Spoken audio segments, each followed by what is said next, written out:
live. I think it threw people off. Usually people are hopping on here and waiting on me, and don't look like anybody's waiting today, but that's okay. I wanted to talk about seeds, and so hopefully a few people will hop on. I got some questions for you all. If you've watched our recent, sorry guys, these hairs driving me nuts. Look, it's just sticking outside of my head. If you've watched my video from the other day that we went ahead and got all our seeds together. I think that me and my mother-in-law are going to go to town tomorrow and pick up some more seeds and pick up some potting soil. That way we can get started on seeds. I'm super excited about seed season. And I think, Lord's will, if the weather goes the way we would like it to, that we will be able to get these seeds started and in the ground by I think we've got it mapped out and planned out just right. So if the weather works with us, then the time that we start seeds to our last frost date might go well for us. So I see somebody's on here. You want to tell me who you are? I hope that a few more people will pop on because I want people's ideas and opinions on different things. We have been raising a garden for like a decade. Looks like a bunch of people popped on it all at one time. We've been raising a garden for about a decade.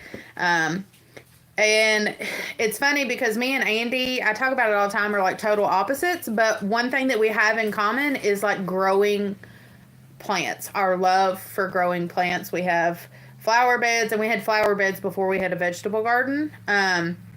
We just love it. And so that was for whatever reason, that's one thing that we have in common, even though we're complete opposites. How are you, Joe? Do you seed start, Joe?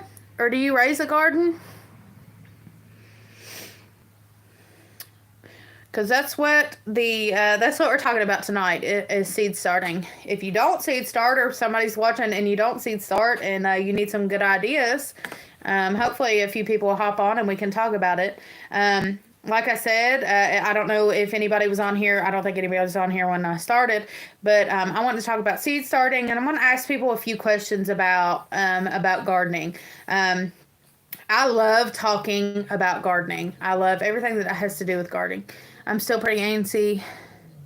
I had to scream. Oh, no. I'm sorry, Joe. I know you're having a rough time with your mama. Guys, so what are your main vegetables? Like when you start a garden, or your fruits. When you start a garden, what's the main like staples of your summer garden diet?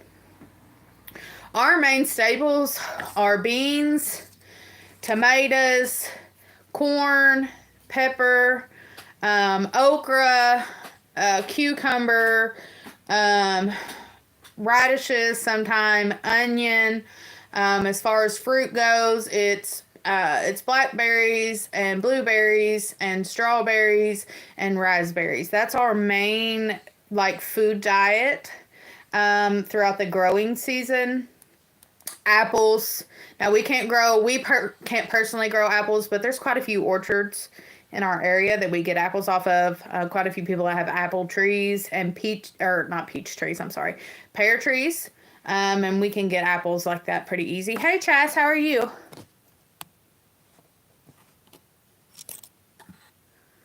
I know Chaz is wanting to grow a garden. And so like I said, what's your food staples? What are the things that you grow every year and you probably will grow every year without fail? We grow we're doing really good. We grow two different types of tomatoes. We grow like your sandwich tomatoes, your plate tomatoes, your cutting tomatoes, things that you're going to eat.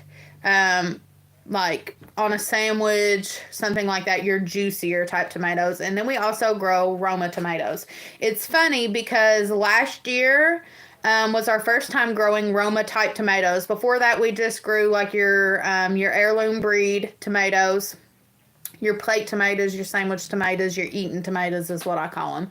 And then it was our first year growing Roma type tomatoes. But I wanted to... Oh, hold on, Chas. Your message got... Huh. It reported your message. Type it again and see if it's any better. It says message... Oh, it says retracted. Oh, okay. I thought it said restricted. But, I'm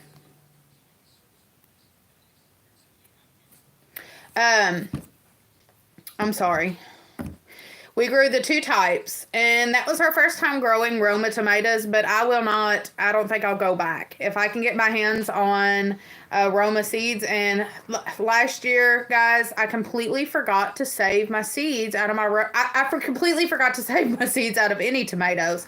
And, well, I saved some tomatoes out on the front porch and let them dry out, and me, being the dummy I am, laid them out and thought, well, I'll put the name on them when I get a chance. Well, the chance never came, and I figured that out later. I thought it said restricted, because usually if a comment comes up that's inappropriate, the monitor will, like, take the comment down, and I'll be able to, like, see what it is and whether it needs to be restricted or not, but it didn't.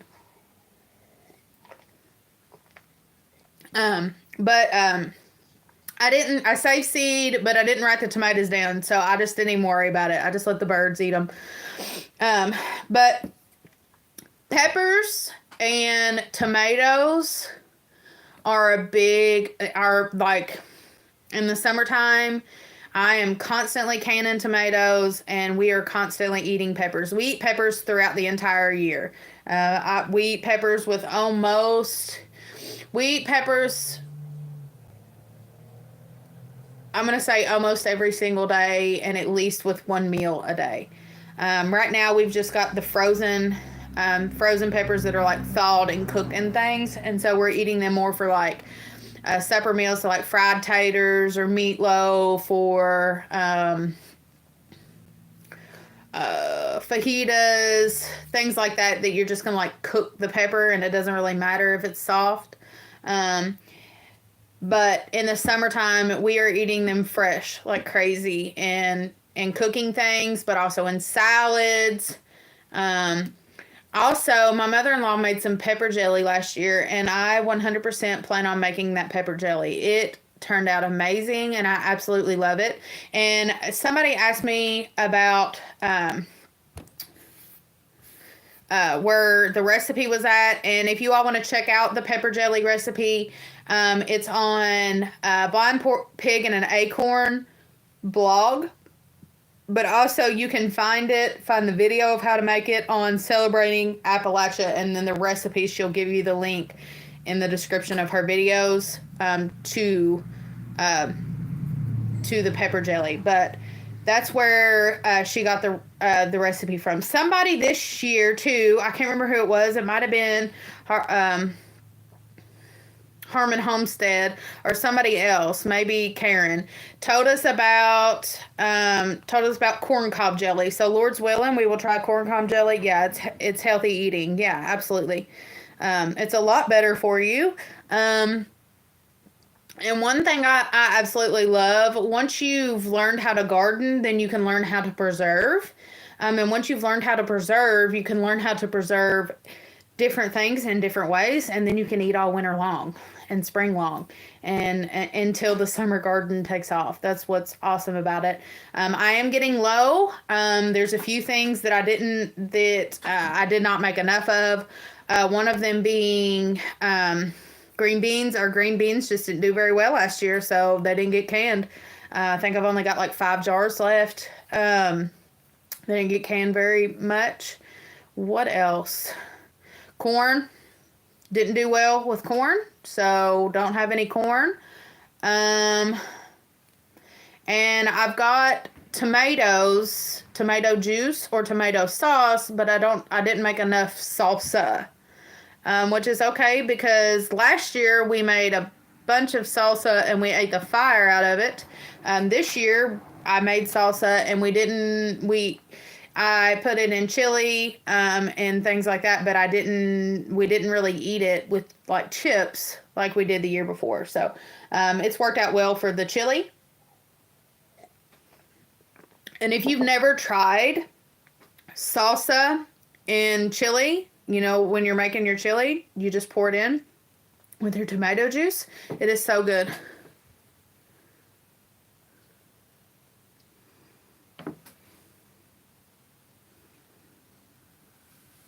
Yeah. Yeah, I didn't have to freeze any tomatoes last year. I was able to get to them before before they went bad. Probably because me and my mother-in-law were tag teaming and working together. And so we didn't have to freeze any, but you can freeze your tomatoes and still make salsa. Just like you can freeze your tomatoes and make tomato juice or tomato paste or tomato sauce. Yeah, you can do that. Totally. I have, I think, 2 videos, Daisy Q, of how we made salsa last year. If you want to watch them, they're probably under Appalachian. No, they're probably under preserving and canning in my playlist. But I think I have at least 2 videos on that. So there was things that we didn't get to last year. We wanted to do some okra, and we didn't get to it. We wanted to make some dill pickles, and we didn't get to them. And so that's one thing we didn't get to. Trying to think what else was there. I can't remember. There was other things that we wanted to get to, but we didn't. Let me see. Is anybody else growing something new that they haven't grown last year?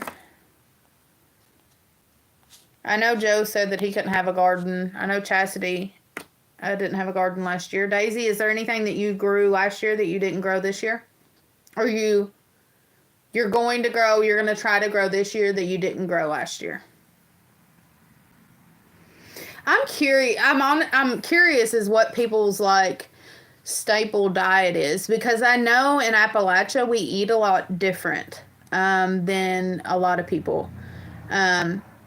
We cook things a lot differently, and there's just certain things that are like more staples to us that I feel like they would be in other places, but I might be totally wrong.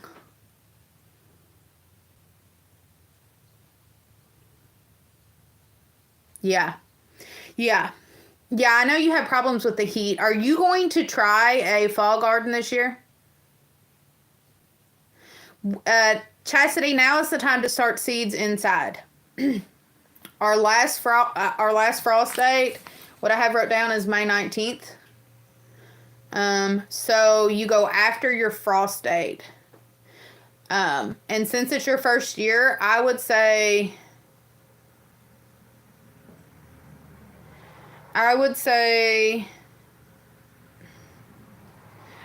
start the first week of June.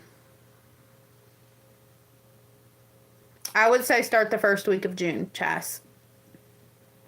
If you're wanting to start a garden this year. Andy doesn't like planting anything in the garden until till June 2nd. And the reason why, I don't know if you remember it, Chastity, but a few years ago, we had, and it sounds crazy, we had put tomato plants out and we got a frost the first week of June. It was like the end of June, so June 1st, we got a frost, and it killed everything that we had outside. So that's fun. So Chastity, if you're going to start one, I would say the first week of June would be the best time to start. Now around here, Chas, though, the first week of June, unless you buy it like Walmart or like Lowe's or somewhere like that, you're probably not going to be able to find everything that you want. If you go to like Montgomery Greenhouse, the one that I think I've told you all about, you might have to wait a little bit later than June June 1st. Last year we went there and they just didn't have the stuff that we wanted until after that. Yeah. Yeah, I would start the first week of June. Yeah, I think fall is better than summer garden, like lettuce, beets, but going to plant potatoes like you did in the hay. Yeah, that's a good idea. That's a good idea. That's gonna keep your moisture. That's gonna keep your moisture, Daisy, and that's gonna keep your sun off of them. Just make sure that you're keeping them covered with that hay. If you have to add more straw or hay on top, then just continue to add it because you don't want that sun hitting your potatoes. And the more you can, you don't, you want to keep that, like your green first starts coming up, you don't want to cover your green. But once it starts getting a little stalk, you want to start, like you want your leaves out, but you want your hay to cover that stalk and just kind of keep it covered. No, it'll be okay. It'll be okay. It'll just keep what the hay is going to do is keep the hay, keep the water in. It's going to keep the moisture on your potatoes. And that's probably, see, in our area, it stays very wet. But it's probably going to work out better for you because you're dry. And I think it worked out as well as it did last year because we had the drought. I did the potatoes and the hay, and they were perfectly fine, but I'm not as big of a fan of potatoes in the hay as I am in the dirt. I think the potatoes in the dirt has a better taste, but they are easier to deal with. You're not having any problems with weeds, and it's keeping a lot moisture. No. Mm-mm. No, we didn't. We didn't, Daisy.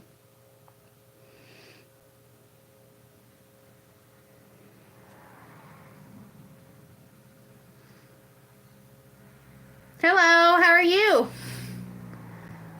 I can't. I know that your name isn't Jason. I can't remember. I can't remember what was it. Laura? Is that what? Is it? I don't think it was Jason. Was it? Um. So no, we don't get any bugs or fungus or anything like that. What you want to do, Daisy, is you want to pile. You want your hay to be like a foot deep before you put your potatoes in. And then you want to, I wish I would have done a better descriptive video. I couldn't end the video, like I couldn't do like, this is the beginning, this is the end, because the potatoes got dug up by somebody before I was able to make the video. I wish I could have been more descriptive than what I was. If we do them again this year and I'm able to show you, I'm able to be more descriptive, I'm able to like make a how-to, then that would be ideal, but we'll just have to see. But what you're looking for is about a foot base of hay or straw. You can do straw, you can do hay. Then what you're going to do is you're just going to kind of make like a divot in the hay or the straw. You're going to put your potato in. You want to do eyes up. And I've always been told that you do 2 potatoes in a hole. Now, not full potatoes. You can cut your eyes. Oliver, stop. Stop. You can cut your eyes off and do 2 eyes facing up. Do you put fertilizer in the hay, but your hay has rabbit poop and fertilizer? Yeah. Yeah, we don't because, we've already got our compost in it. And, not only does it have rabbit poop, some of that hay has horse manure. Some of that hay has goat manure. So no, we don't have to. We don't. Something else you can do if you are worried about bugs, if you've had problems with bugs in the past, you can put some diatomaceous earth. If you've got a Tractor Supply or a farm store, you should be able to find it there. You can get it, or used to. I haven't bought it in a while. You can get like a 20-pound, 30-pound bag, maybe somewhere in there, maybe a 20-pound bag. might be heavier than that, of diatomaceous earth for like $12. That's what you could do last year. I haven't had to buy it since last year. And it's a lot. But it's good if you're going to plant anything. Really, it's honestly good to have that diatomaceous earth in before you plant. That's got diatomaceous earth. I don't know if everybody is aware, is just crushed up bones and things like that from out of the sea, out of the ocean. And it has a lot of calcium. And plants need calcium, so it's not going to hurt them. But it's also what people use to get rid of like bugs. Get rid of. I'll tell you what we used it for in the barn. We would use it on the goats. We would use it in the goats' feed, so it would worm the goats. If we had any problems with mites or lice, you could put it on the goats' back. Or, you know, in the areas where they had mites. But you can also use it in the garden. It is an organic material, and so it doesn't have any chemicals in it. But it's got like the pieces of the bone and stuff are like shards of glass to bugs. And so when they eat it, it just cuts them up. On the inside. And so that's why it's so good for worming your animals and stuff, but that's why it's good for the garden as well. Also with the added bonus of having the minerals and things in it that, you know, you want in your garden. You want calcium and things in your garden. So if you are worried about that, Daisy Q, you could, when you go to put your potatoes in the hay, you could put diatomaceous earth on it. Something else, if you're having problems with bugs getting on, let's say your potatoes have grown up and you're seeing bite spots and things on your green, you can put that diatomaceous earth on them as well. You can just sprinkle it on the plants and you don't have to worry about, it's not like Sevin dust or anything like that, like a harsh chemical. You know, you probably want to wash your vegetables off before you eat them anyways. You're not going to be eating the potato stalk anyways, the plant. Or at least I don't, you probably could. But you can sprinkle that on top. And like I said, the diatomaceous earth it's cheap for what it is. You can buy a very large amount, at least in our area. You can buy a very large amount for just a couple, $12 is not anything for like a huge bag. I mean, you're getting a very heavy bag full of it for $12, or that's what it used to be. And I'm gonna guess it's maybe like $20 now or somewhere in there. You know how inflation is, but you can use that on the farm anywhere and everywhere, and you don't have to worry about it. It is a little dusty, so if you could wear a mask or something like that, but it's not going to kill you.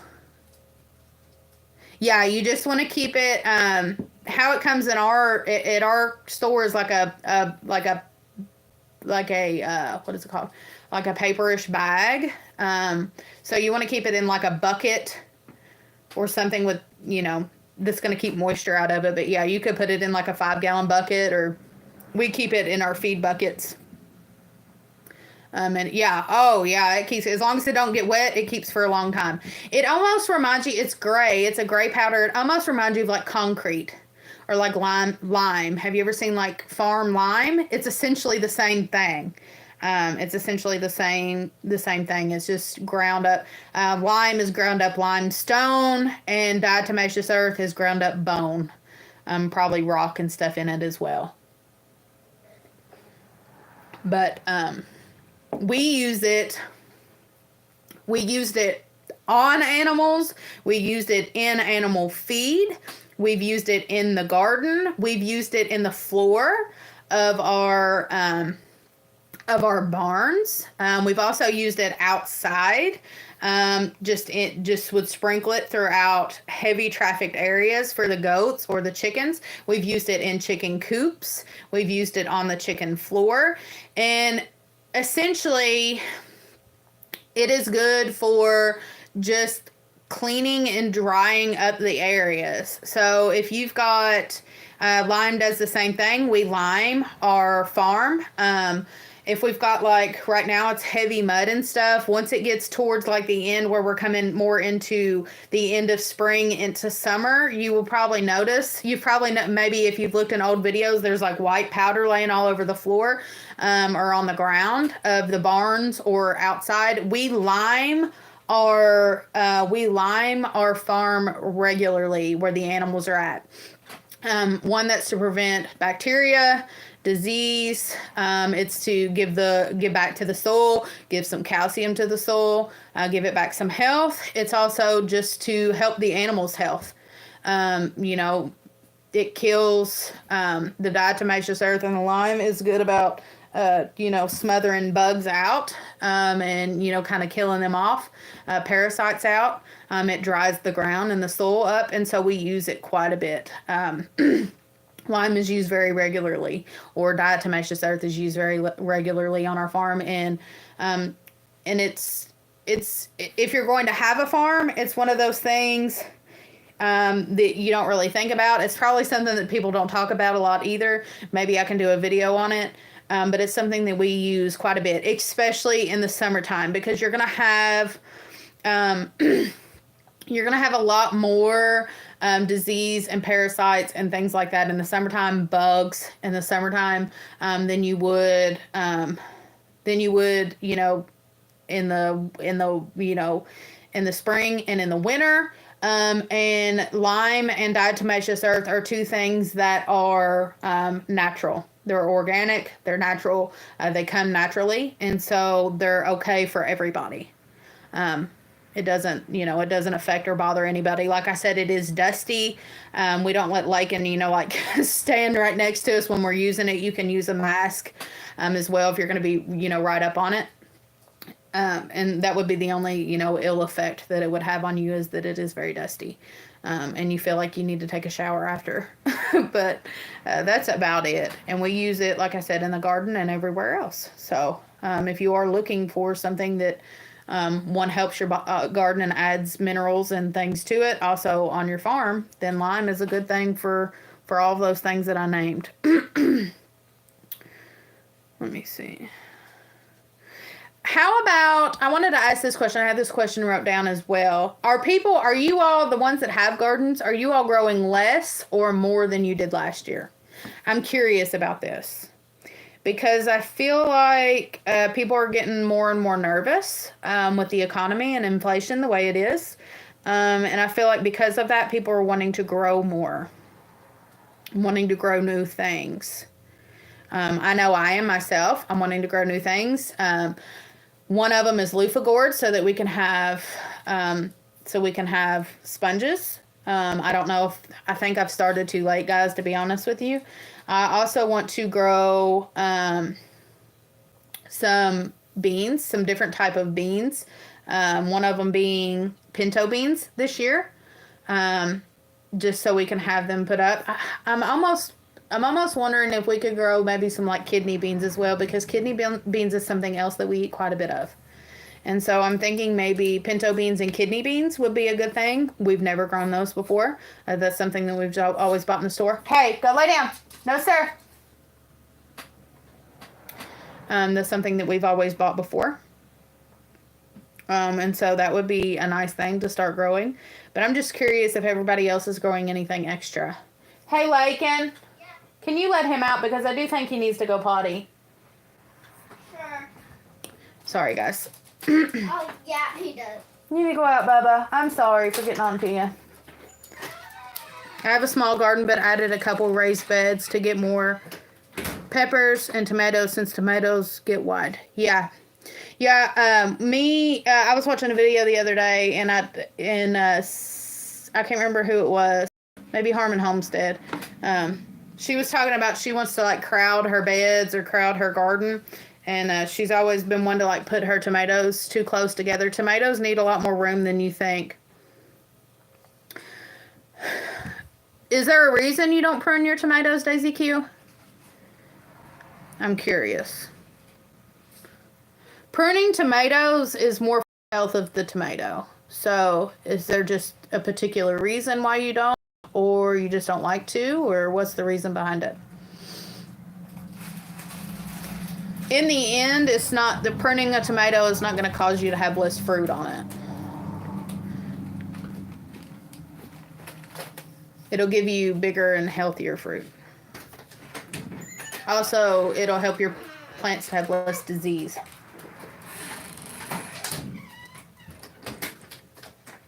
Yeah, you need to go back. Okay, Daisy Q. So this is what we do. Some people will like prune all the way up the stem and then just leave a few at the top. Here's how we do it. We prune suckers, and we prune any stems that have leaves that are touching the ground or this far from the ground.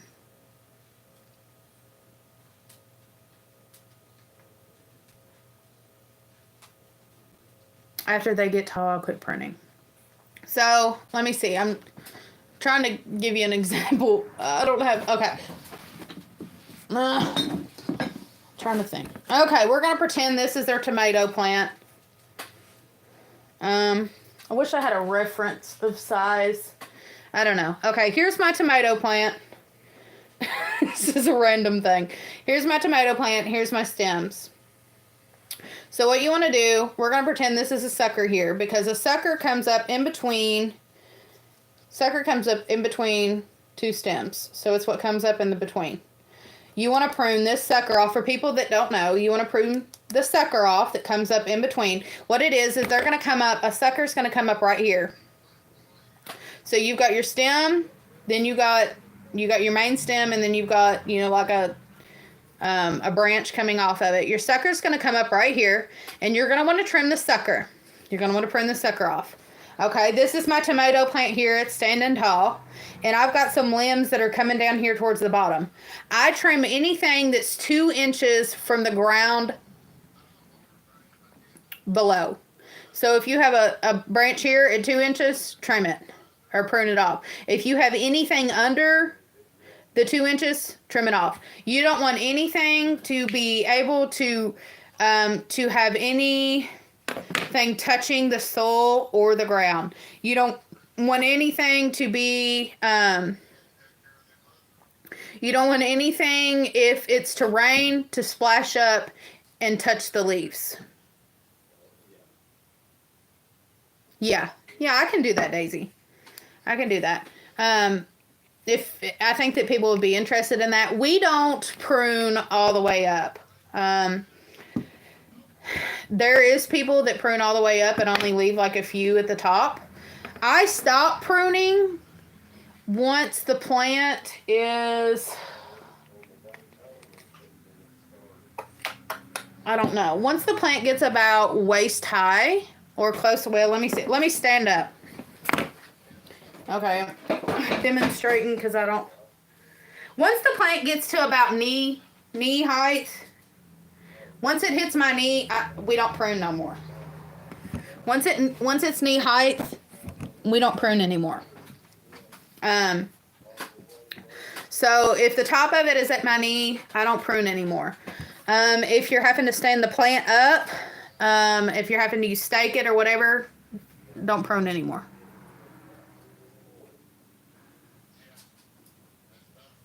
Yeah. Now you would, well, yeah, once they get that tall, they do start spreading out, and once they get about that tall, they start getting buds on them. And unless there's any, like limbs that are just hanging over, I might take those off. If I've missed any suckers, I might take those off, but I'm not going to like vigorously prune once they hit my knee, because they're going to start flowering then. And if they're flowering, then, obviously you're going to start getting your plants or your fruit. And, anything after that, you're just going to be cutting off. You're going to be cutting off limbs that have buds and that are going to make fruit. So that's my opinion on it. Different people do it different ways. What they say, different strokes for different folks. But that's what I do. My main goal of pruning is just to get those suckers off and to get anything that's touching the ground.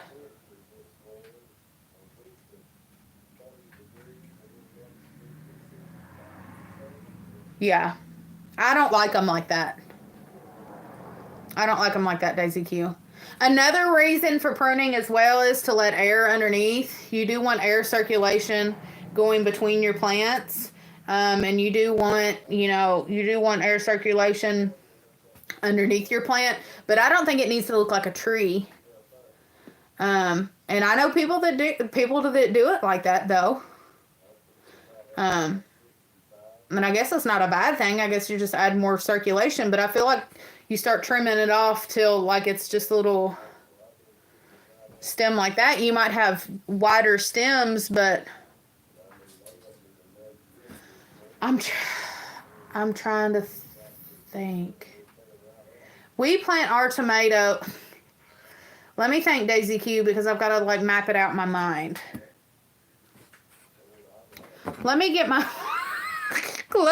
yardstick. Oh God. Where's it at?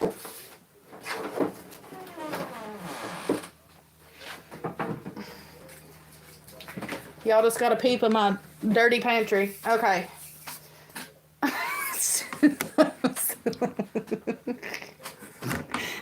Said, let me get my yardstick. Oh, miss.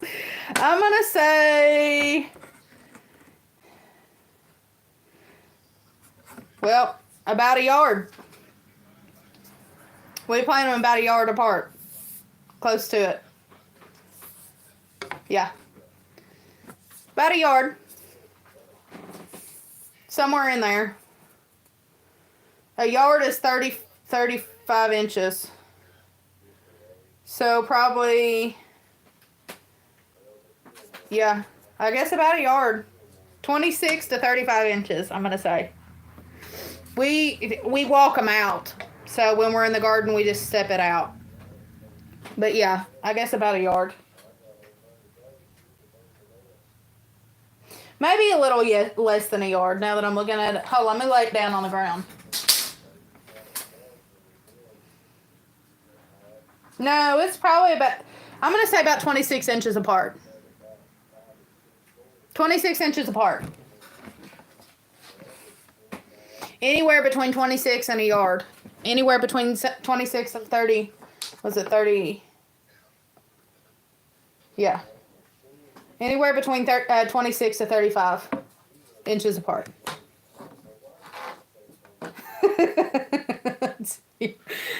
Daisy Q, I'm a nut. We just step it out. You want to give them enough room that you can probably. I think 26 is about like what people do, though. Right? It's probably what the average is. If you Google it, it's probably somewhere around there. But I'm gonna say about 26. That's gonna give you enough room. Yeah, you can overcrowd them.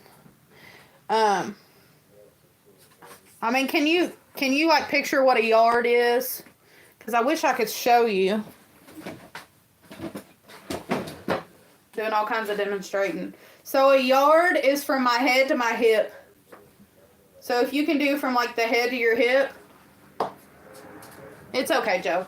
So if you can do like, you come back to my acrobatics. Do a head to your hip, or at least mine. A head to my hip. Length apart. I'm a hot mess. This is 26 inches, exactly. From the top of my head to my hip is 26 inches. And then from 26 to 35 is my thigh. Can you all see? So, the top of my head to my hip, I'm right here, that's exactly 26 inches. So, thigh is 35. So that's a yard. He said, I'd rather been here. Yeah. Yep. So if you're wondering how far to plant your tomatoes, or your peppers, measure from your head to your hip. Head to your hip. If I ever become a homesteading mentor, that's what I'm gonna tell everybody. Head to hip. I didn't know what the distance was from my head to my hip, but now I do. 26 inches. Or my head to my thigh, which is 35. That's going to give you plenty of room for them to breathe. And also, if you're just pruning those, if you're pruning the suckers and pruning those bottom stems off, you should be good. You should be good, Daisy Q.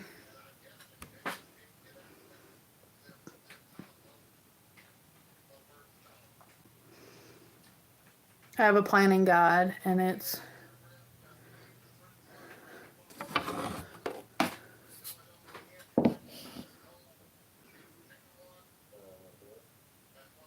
they have a sixth sense how to annoy me.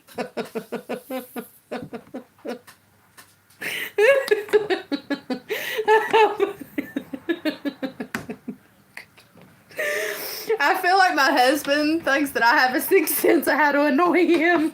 I firmly believe, I tell him all the time when he's driving me nuts, I tell him all the time that the Lord put us together because he knew that we would test each other's patience, and he would teach us how to be patient through that. I tell him all the time, the Lord put us together so that he could annoy me. Which me and him have a good sense of humor. Don't say that to somebody that doesn't have a good sense of humor. That would hurt their feelings. But I love my husband dearly. And he is my best friend, but he does. Boy, he does know how to drive me nuts. He really does. And where we're total opposites, where we have completely different total personalities, he is laid back and unfazed. You know, like, y'all know those old men, y'all know who I'm talking about, like these old grandpas that, like, just sit around at, like, events. You know, you got a family gathering and they're sitting in the corner with their arms crossed, just, like, taking it all in, and that's my husband.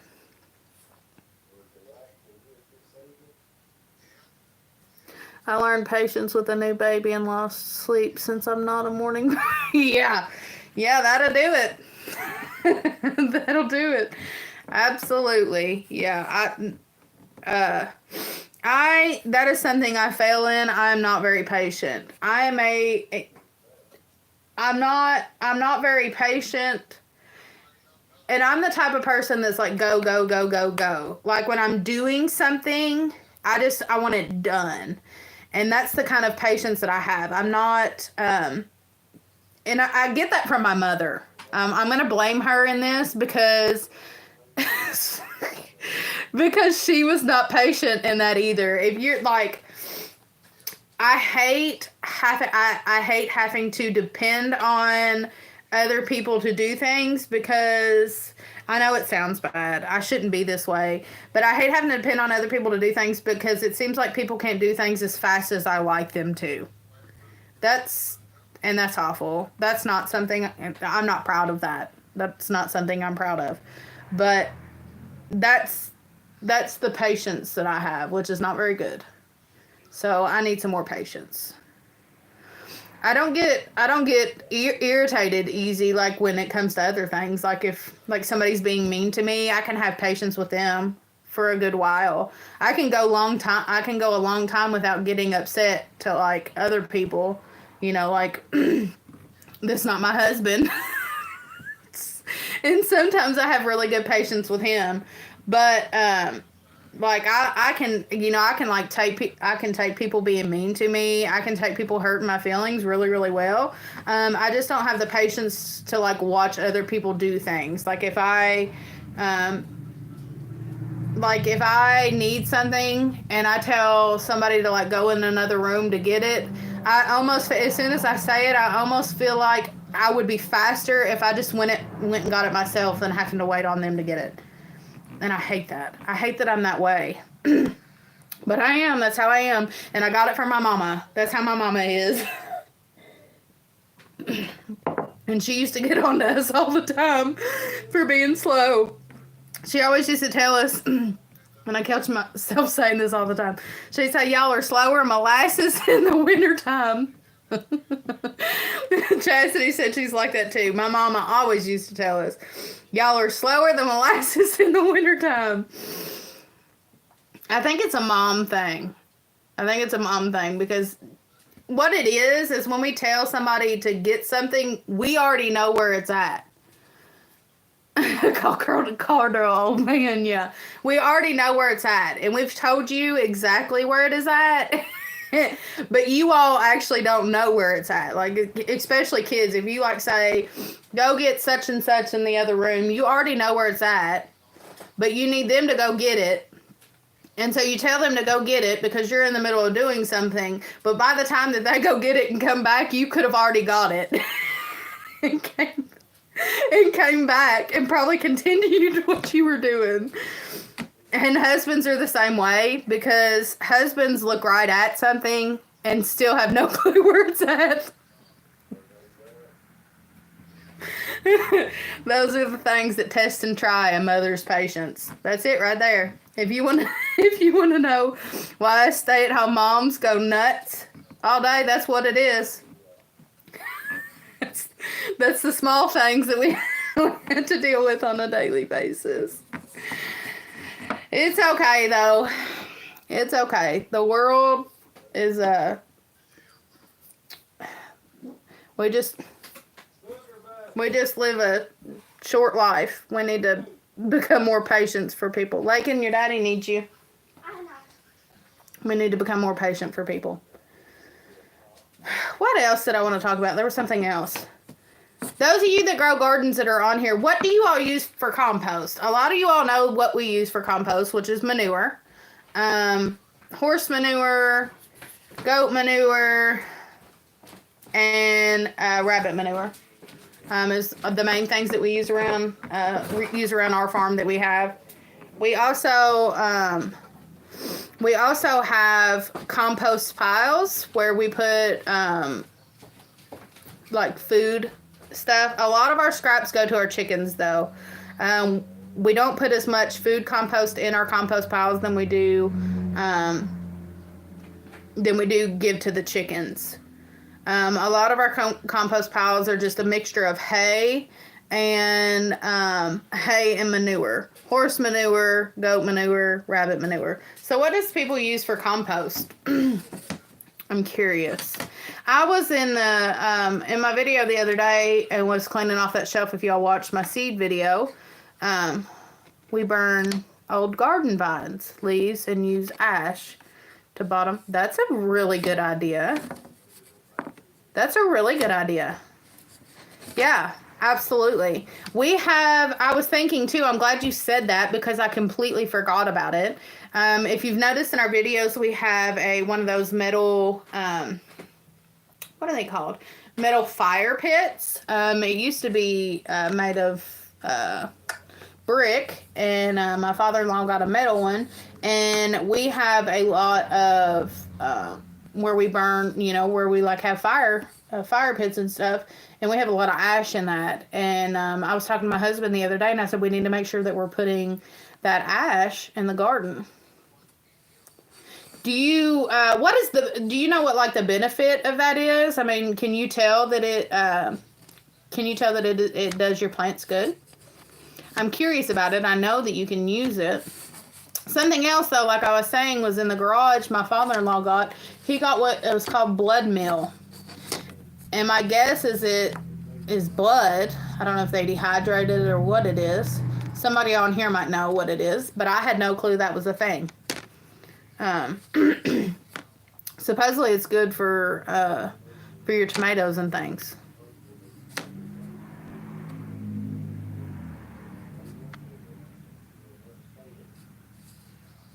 Awesome. I can see why that would be very good, and I knew that it could be used for fertilizer, compost, but I'd never done it before. So that's very interesting. That's something that Lord's will we can try this year to put under our plants. I think we'll have plenty of it, at least for the tomatoes and maybe the peppers. So that's a really good idea. I'm glad that you said that. Yeah, I'm glad that you said that. Does anybody on here like forage for different things? Like forage for canning things like blackberries or Blueberries, anything like that. Dig a hole, put ash in it, and water first. Okay. Okay. Yeah, that's a really good. I'm glad that you brought that up because somebody else might have needed that as well. But that's a really, really good idea, and I'm glad that you said that. I'm super glad that you said that because that's something different that we haven't tried or haven't done. Go lay down, sir. Go lay down. That we haven't done or tried before, and so ash is free. Yeah, absolutely. Absolutely. Yeah, that's one thing that you can get cheaply and use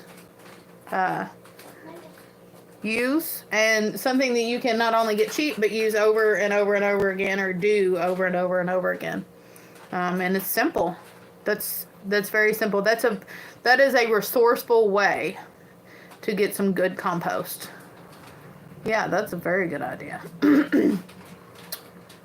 Does like I said, does anybody like go out and forage?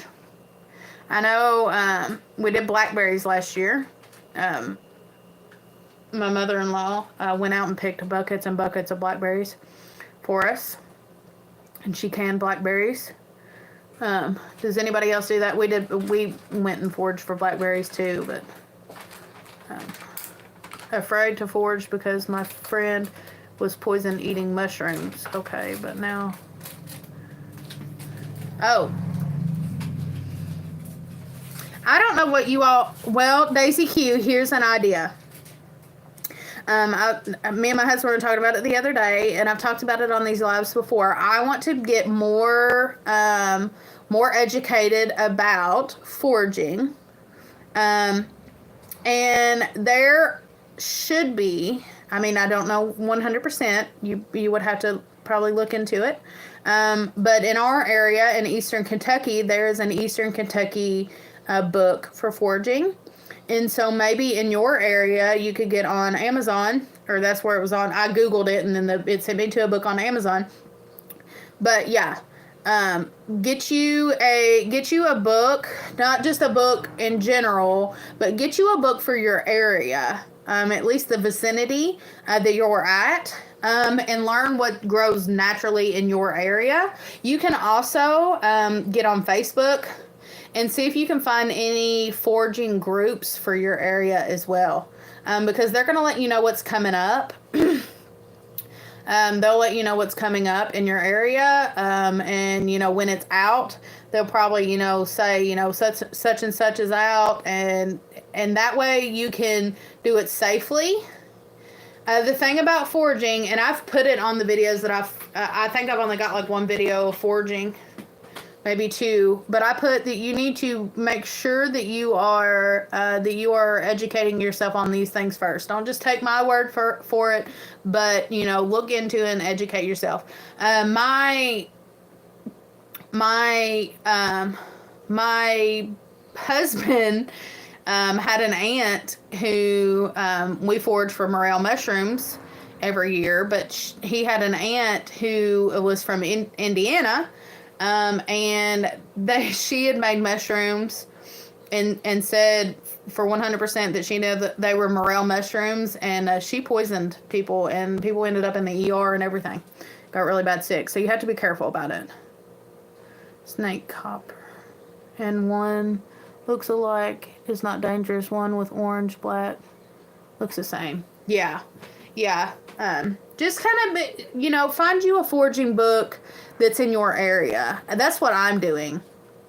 I'm familiarizing myself with things that are in my area. And then I can go at a broader scale and get more, understanding of other things. But really, the most important thing is just to know what's growing around you. What you can actually use for you. I don't know if you all have goldenrod where you were at. Goldenrod is something that's not, I don't think there's any look-alike for goldenrod. And I did a video on goldenrod. Unfortunately, I can't handle goldenrod. Goldenrod, I think your chances are probably pretty low of being allergic to goldenrod, but I'm one of those people that are actually truly allergic to goldenrod. I didn't know until I foraged for it, and then started trying to drink it. And I tried 3 different times to drink the goldenrod. I tried drinking just the leaves, obviously strained, and then I tried the plant and the leaves, and then no, what did I try first? I tried the plant and the leaves, then I tried the leaves, then I tried the plant. And it would go like to right here and then come directly back up. So I can't handle it, but a lot of people can. And I should have known, I told my husband, I should have known I was allergic to it when I was out picking it, because I didn't break out in like horrible hives, but my skin itched really bad, and was a little bit irritated and red, and my eyes puffed up. But they tell you a lot of people are not actually allergic to goldenrod. They're allergic to what's growing next to goldenrod, and I can't remember what it is. There's something that grows next to goldenrod that a lot of people are allergic to. Maybe ragweed. I think it's ragweed. A lot of people are allergic to. But I believe I'm allergic to goldenrod and ragweed, and those are 2 things that I can't do. And now that I've actually tried goldenrod, I do have some rabbit tobacco up here that somebody gave me, and I need to try and see if I can handle it. And if I can handle it, then I can forage for it. It's got some of the same properties as goldenrod does. But, yeah, you need to be careful, and you need to kind of, before you go ahead and just, like, put something into your body, you need to be able to be sure that you're going to be able to handle the consequences of something going in your body, and to educate yourself very well. So, like I said, goldenrod didn't work out for me. I did, try to swallow it, and I couldn't get it down. And I've asked multiple people that actually forage for it if they've had any problems with it, and everybody says that they do just fine. Andy and Lakin could drink it, and they did just fine. I could not. It's not for me. I like to grow flowers that make tea. Yeah, chamomile. Yeah, that would be a good idea. And that would be something that you wouldn't be scared, like if you're scared to forage for something, that's something that you can grow in your backyard. That you won't have to be, scared to forage for, that you won't, accidentally mistake for something else. And that way you can handle it and be around it and see if you can actually tolerate it. That, if you're not actually allergic to it or not. But yeah, I think that that's a really good idea. I think that my mother-in-law, if I'm not mistaken, she got some chamomile. Yeah. Yeah. We have a lot of things that grow naturally in our area. Just at our farm, as poor of land it is, we have blackberries that grow. We have, what is it called? Morel mushrooms that grow. Goldenrod. I don't know for sure if we have rabbit tobacco, but from what I understand, I looked for rabbit tobacco too late. And it usually grows where goldenrod does. So, something I'm also looking for that I haven't been able to find is ghost pipe. It is a type of mushroom, I believe, as well. It stands up and has a little, kind of looks like a pipe standing straight up. It's white, and it's got some pretty good medicinal processes. That's the properties to it. So we will have to see. About it. Well, guys, we've been on about an hour, and it's just been kind of slow. Looks like me and Daisy have had a pretty good conversation. Chastity, we talked a little bit. Joe, I'm sorry about your mama. I hate that. I hope she gets to feeling better. Hope she starts doing better for you. But Daisy Q, thank you for hanging out with us, and Chas, and who else is on here? I think Jason was on here, but they're not on here no longer. Joe, thank you all for popping in. This was just a random day. Sorry on the show. That's perfectly fine because nobody else was really talking. If you weren't on here, I probably would have been talking to myself quite a bit. So we learned things from each other. We got to discuss important things, and that's okay. That's what I like. That's why I like doing these videos. That way we can, talk and discuss different things. Chastity had some good questions as well, and so I would be patient and let them talk. Yeah. Yeah, I like hearing from everybody. What I don't like doing is like staring at the screen, feeling like I'm talking to myself. It's kind of awkward. It really is. But I appreciate it, Daisy Q. You weren't talking too much. You absolutely weren't. And we had some really good conversations. We got to talk about all kinds of different things, and I appreciate it. It hasn't been a lot of people on here tonight, and that doesn't take away from you all. I thank God that you all were on here and we got to talk and got to discuss the things that we did. I definitely appreciate it. You all, I hope you all know that I appreciate it, because I do. I honestly do. That'll be fun. That'll be fun.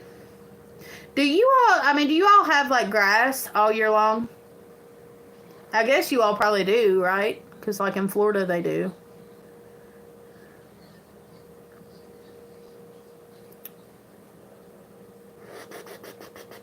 If you all are going by the signs when you're burning weeds, it'll probably help. No, just dirt and rock. Yeah, we barely have grass right now, and the grass that we have is just not. It's not doing good. It's starting to come up though. I shouldn't say that because with the warm, with it going from like 40 degrees to 70 degrees to 60 degrees back down to 40 degrees, the grass is coming up, and we are getting some Easter lilies in. Chickens ate all my grass. Yeah. Oh, I know the feeling. I've got mud 3 to 4 inches deep in my goat pasture, and it makes me angry. I'm so upset about it. I've got a video coming out about it tomorrow. If y'all want to hear me whine, watch tomorrow's video. I bought sod and they ate the dirt. Oh no, ate it to the dirt. Gonna move them so I can get the grass. Yeah. Yeah, you can't really throw grass seed down because they'll just eat it. That's what stinks. You just kind of gotta let it grow or figure out how to move them. Yep, that's what stinks. Well, guys, I appreciate everybody watching. I appreciate y'all hanging out. You all are wonderful. God bless you all. I hope y'all have a wonderful evening. I appreciate everybody coming on here. I see you tomorrow. Yeah. I whined terribly in that video. It's been a week, guys. It's just not been a very good week. And I don't say that, like to have everybody feel bad for me. I honestly don't. I just say that so that you all realize the videos that are coming out and you all know why I'm being such a Debbie Downer, because this week has just been, it has just not been fun. Which I'll get over it. I'll be okay. It's just part of life. There's some weeks that are just not fun. And there's a few reasons I'm going to tell why in that video, so I'll just let you all, yeah, life happens, totally. So I'm just going to let you all watch the video. Watch the video of me being a big baby. But I appreciate y'all watching. I appreciate y'all hanging out, and I appreciate the support. Hopefully we can see you on the next one. See you later. Good night. God bless y'all.